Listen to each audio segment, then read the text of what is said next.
रांगोळी भारताची प्राचीन सांस्कृतिक परंपरा आणि लोककला आहे. भारताच्या वेगवेगळ्या प्रांतात रांगोळीचे वैविध्य दिसून येते, पण त्यामागील निहित भावना आणि संस्कृतीमध्ये पर्याप्त समानता आहे.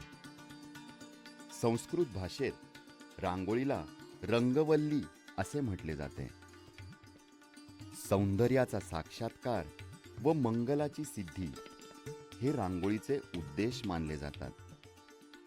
रांगोळी म्हणजे रंगांच्या सहाय्याने रेखाटलेल्या ओळींपासून तयार झालेली एक आकृती.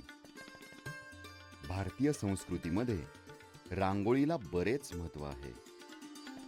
सण, उत्सव, मंगल समारंभ, पूजा, कुलाचार, कुलधर्म, संस्कार विधी, व्रतवैकल्ये यांच्याशी सामान्यपणे ही कला निगडित आहे.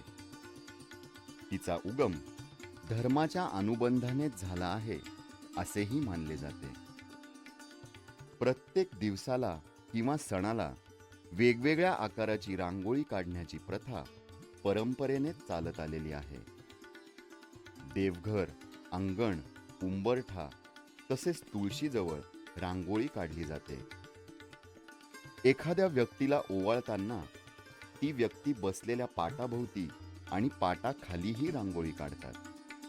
रांगोळीचा उल्लेख रामायण, महाभारत तसेच वेदांसोबत अनेक ग्रंथांमध्येही आढळतो. वैदिक साहित्यात मंडल अथवा चक्र असे शब्द आढळतात. इसवी सनाच्या 3ऱ्या शतकात धान्याचा उपयोग करून रांगोळी काढली जाई.